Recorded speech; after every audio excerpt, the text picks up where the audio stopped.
어쩌면 우리 대한민국의 카이에서 만든 초음속 고등훈련기인 T-50A가 다시 미국에 수출되는 것 아닌가 하는 말이 나올 만한 현상이 발생하고 있습니다. 미공군 훈련기 사업에서 우리나라의 T-50A와 경쟁에 승리했던 보잉의 T-7A에서 비행 시 심각한 결함인 윙락 현상이 발생하고 있기 때문인데요. 이것만 가지고 다시 T-50A의 미국 수출 가능성을 논하기는 이르지만 윙락 현상을 해결하는 데는 짧아도 15개월에서 길게는 2년 이상 소요될 것으로 짐작됩니다. 미국의 훈련기로 대한민국의 T-50A가 쓰였다면 이는 전 세계의 항공기 시장에서 아주 강력한 도움이 될 겁니다. 그리 되면 우리나라의 T-50A가 미공군의 초음속 훈련기로 수출되어 전 세계 한국 훈련기의 위상을 떨치게 될지도 모르는데요. 미공군의 초음속 훈련기 사업 TX에서 이미 패배했는데도 T-50A가 다시금 주목받을 수 있다고 여겨지는 데는 그만한 이유가 있습니다. 보잉 사부의 T-7A가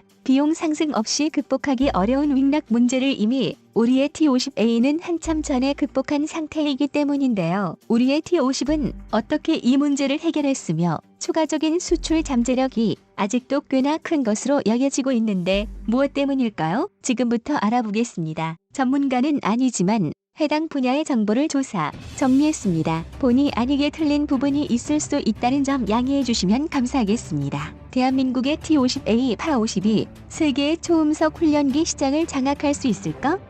A. 미공군의 고등훈련기 신규 도입 계획인 TX에서 한국 하이와 록히드 마틴이 공동으로 제작했다고 볼 수 있는 T-50A, 파-50은 아쉽게도 보잉 사부 컨소시엄의 T-7A 레드 호크에 패배하고 말았습니다. 당시 이 사업에서 승리한다면 카이는 미국 현지에서 T-50A의 주 생산과 조립을 맡을 예정이었으며 부품 수출로 인한 막대한 이익을 얻을 수 있을 것으로 전망되었는데요. TX 사업은 정규 운용기 283대의 예비 기체 67대를 더해 총 350대의 기체와 지상훈련 시스템, 정비시설 등 부가 계약을 포함해 총 사업비 163억 달러, 우리 돈으로 약 18조 4,900억 원이 넘는 규모의 사업이지만 미래의 수요를 감안할 경우 이익은 더욱 커지는 사업이었습니다. 미래에 필요한 수요까지 포함하면 총 1,000대 정도의 훈련기가 요구되는 거대한 사업이었기 때문인데요. 하지만 당시 T-50A의 경쟁자였던 T-7A는 저렴한 가격을 중시해 미국 정부의 마음을 사로잡았습니다. T-7A는 디지털 기술을 적용한 3D 설계 워전 면적 시뮬레이션, 생산 자동화 등을 적용했고 원가 절감 노하우를 발휘해 총사업 비용을 크게 줄였습니다. 아무리 천조국이라 불리는 미국이라도 기왕이면 싼 게 더 좋다는 건 변함없는 사실이고 T-7A가 미 정부가 추산한 163억 달러의 56% 수준밖에 되지 않는 92억 달러의 가격으로 밀고 들어오자 승리는 보잉 사부 컨소시엄의 T-7A가 차지할 수밖에 없었는데요. 그런데 얼마 전인 2021년 6월 16일 T-7A에서 기술적 문제가 발생했고 프로그램 일정은 최소 1년이 넘게 밀릴 것이라는 부정적인 전망이 나왔습니다. T-7A가 그렇게 싸게 나올 수 있었던 데는 이유가 있었던 것 같은데요. T-7A에서 발생한 기술적 결함인 윙락이란 항공기가 고받음각으로 기동할 때 발생하는 불안정한 롤 특성이라 할 수 있는데요. 기체가 종 방향을 중심으로 덜덜 떨면서 진동하는 현상을 말합니다. 윙락 현상은 고받음각 비행 영역을 제한하는 문제를 일으키며 이는 곧 전투 기동 시 조준 성능에 악영향을 주게 됩니다. 심지어 매우 불안정한 비행 상황에 처하게 될 위험 또한 높아지는데요. 윙락 현상을 겪지 않으려면 이를 어떻게 줄일 수 있을지 연구하며 항공기의 형상과 FBW 시스템의 비행 제어 기법을 수정해야만 합니다. 이 때문에 윙락 현상을 검토하고 개선하는 단계는 전투기를 개발하는 데 있어서 반드시 필요한 과정입니다. 이번 T-7A의 경우처럼 전투기 개발이 완료된 상태에서 윙락 현상을 발견하게 될 경우 이 문제를 해결하기 위해 추가적인 형상 수정이 필수이며 풍동시험, 비행시험 등을 다시 실시해야만 하는데요. 이 때문에 막대한 비용 손실과 일정 지연을 피할 수 없습니다. 한국항공우주연구원 카이와 록히드 마틴 컨소시엄은 윙락 현상의 문제에 대해서 알고 있었고 T-50A를 설계할 때 이를 극복하기 위한 방안을 연구에 적용시켰는데요. 테스트 결과 T-50A의 윙락 현상은 가듬각 38도에서 가장 크게 발생하고 가듬각이 50도가 넘어가면 소멸하는 특성을 보였다고 합니다. T-50A의 가듬각이 38도에 달할 때 전방 동체에서 발생한 강한 오류가 주날개 앞에 있는 작은 날개인 스트레이크를 지나면서 큰 소용돌이 기류를 형성하는 것을 확인했다고 하는데요. 이 기류는 좌측 우측을 번갈아 가며 붕괴되고 생성되면서 T-50A의 기동을 방해했다고 합니다. 특히 항공기가 어느 한쪽으로 방향을 확 틀 경우 전방 동체에서 생성된 오류가 어느 한쪽으로 확 쏠리면서 기체를 불안정하게 만드는 것을 확인할 수 있었다고 합니다. 즉, 윙락의 생성 원인은 전방 동체를 지나며 생성된 공기 흐름과 주날개 앞 작은 날개인 스트레이크를 지나며 생성된 공기 흐름 간의 상호작용인 것으로 확인되었다는 것인데요. 카이에서는 전방 동체 오류의 움직임을 제한하기 위해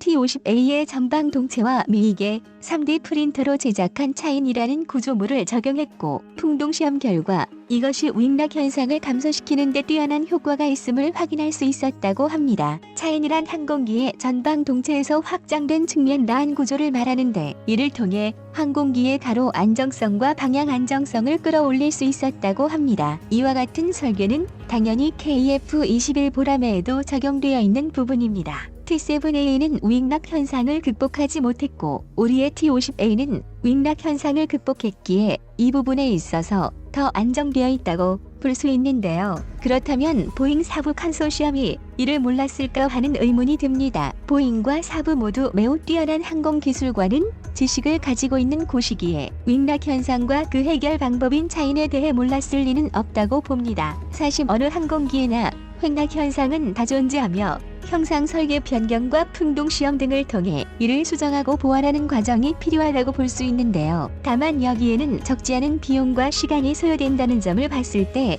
보잉과 사부 쪽에서 가격을 줄이기 위해 이 과정의 중요성을 그리 크게 여기지 않았을지도 모르겠다는 의심을 개인적으로 가져봅니다. 보잉은 최근 들어 여러 가지 요인으로 경영난을 겪고 있는데 그 때문인지 이상한 모습을 보이기도 합니다. 요즘 따라 포브스 같은 외신 보도에서조차 보잉의 F-15X가 F-35만큼의 스텔스 성능을 발휘한다는 이상한 보도가 나오곤 하는데 이는 경제적 돌파구를 찾기 위한 보잉의 말장난일 가능성이 크다고 생각됩니다. 다시 한번 T-50A의 기회가 주어질 것인가? 이런 상황이라 미공군의 훈련기 대여 사업인 RFX 사업에서 다시 한번 우리나라의 T-50A에 기회가 주어질 수도 있을 듯한데요. 보잉과 사부 컨소시엄이 윙락 현상을 해결하지 못할 가능성은 없다고 생각하지만 문제는 이를 해결했을 때 가격이 이전과 같을 리가 없을 겁니다. RFX 사업이란 TX 사업의 승자인 T-7A가 공군에 납품되기까지 걸리는 4년 이상의 시간 동안 미공군이 사용할 훈련기를 대여하는 사업입니다. 8대 수준의 소규모 사업이지만 미국 현지 업체가 일단 항공기를 구매한 후 이를 미공군에 대여해주는 형태로 운영하는 것이기 때문에 여기에 T-50A가 선정된다면 나름 수출 실적이라 이야기할 수 있는데요. 대여 기간이 끝났다고 해서 멀쩡한 항공기를 해체해버릴 가능성은 낮은 만큼 이후에는 RFX로 써먹은 기체를 다른 나라에 판매할 수도 있으며 그 대상에는 미공군이 포함될 가능성도 없지만은 않습니다. RFX 사업에서는 우리 한국의 T-50A와 M346이 경쟁하고 있지만 T-50A가 선정될 가능성이 유력하다는 관측이 나오고 있는데요. 만약 현재 윙락 현상과 함께 특정 바이러스 사태로 큰 경영난에 빠진 보잉사의 사정 때문에 T-7A의 납품 일정이 더 지연된다면 RFX 사업의 대여 규모가 더 커질 수도 있고 상황에 따라 대여하는 게 아니라 아예 구매해버릴 가능성도 있습니다. 미공군에서도 최소 TX 사업에 필요한 기체 수를 최소 351기로 잡고 있지만 최대로는 475대로 잡고 있는 만큼 급할 경우 475D 351 = 124대 규모로 T-50A를 구매해 한두 개의 비행대를 채워도 보잉에게는 문제가 되지 않기에 잘만 하면 우리의 T-50A 또한 미공군의 훈련 기체로 자리 잡을 가능성도 어느 정도는 존재합니다. 미국 입장에서는 록히드 마틴의 독점을 막고 F-15X를 생산하는 보잉이 필요하기에 보잉을 살려야만 하는 입장인데요. 그런 만큼 아무리 우리의 T-50A가 훈련기로서는 좀 과하다 싶을 정도의 고성능 기체라고 해도 T-7A 모두가 T-50A로 교체되는 일은 일어나기 힘들 겁니다. 하지만 이미 이라크와 인도, 태국, 인도네시아 등의 국가에 T-50의 파생형 기체들이 수출되고 있으며 특히 필리핀의 경우는 살전에 투입해 반군 도발에 유용하게 사용하고 있습니다. 이때 보여준 모습에서 T-50의 공격기 버전인 FA-50이 높은 폭격 명중률을 갖추고 있다는 것과 근접 항공 지원용 시스템이 훌륭히 갖춰져 있다는 것이 증명되었는데요. T-50A는 안 그래도 훈련기로는 비싸다는 단점을 가지고 있는 데다 미공군의 높은 요구 사항을 맞추다 보니 가격이 약간 더 올라갔다는 단점이 있습니다. 하지만 이미 경공격기로 운용되고 있어 운영비나 훈련 성능에 있어 검증된 기체라고 할 수 있는데요. 그런 만큼 추가적인 다른 기회도 놓여 있습니다. TX 프로그램을 기다리고 있던 유럽의 서방 국가들은 더 기다리지 못하고 M346이나 우리의 T-50을 훈련기로 구매해버릴 가능성도 있기 때문이죠. 미공군이 아닌 미 해군에서도 2028년까지 새 훈련기를 도입하려 하고 있는데요. 만약 T-7의 완성이 많이 늦어질 경우 미 해군에서는 아예 T-7을 배제하고 우리의 T-50이나 M346의 TX 프로그램 버전인 T-100을 선택할 가능성도 있습니다. 세계 최강 미 해군의 제시 훈련기라는 타이틀을 얻게 될 경우 미공군에서만큼은 아니겠지만 이것만 해도 현재 T-50이나 FA-50 수입을 망설이는 국가들에게 큰 영향력을 가지게 될 것으로 보이는데요. 미 해군 훈련기의 소요 사양으로 캐터펄트와 어레스팅 기어를 이용하는 항공모함 이착륙이 가능해야 한다는 조건은 포함되지 않은 것이 살짝 아쉽습니다. T-7A와 달리 우리의 T-50A는 원래 항공모함에서 착함할 때 쓰이는 어레스팅 후크가 장착되어 있기 때문인데요. 상황상 이런 점이 큰 메리트가 되지는 않을 듯합니다. 우리 한국의 T-50A는 이미 오랫동안 훈련기로서 성능이 검증되었다는 가장 큰 장점을 가지고 있으며 성능 개량 또한 이루어져 더욱 강해졌다 볼 수 있는데요. 하지만 그럼에도 불구하고 오래된 기체에 한계가 있다 보니 복합재를 사용하는 요즘의 기체들과 달리 알루미늄 동체를 써야 하고 온갖 민간 항공기 등에서 연구되었던 시뮬레이션과 노하우가 적용된 T-7A에 비해 부족한 부분도 없지 않습니다. 이제는 점점 더 고도화된 가체가 필요해지고 있다 보니 한국 무기를 그리 사랑하는 필리핀에서도 최근에는 T-50의 경공격기 버전인 FA-50만으로는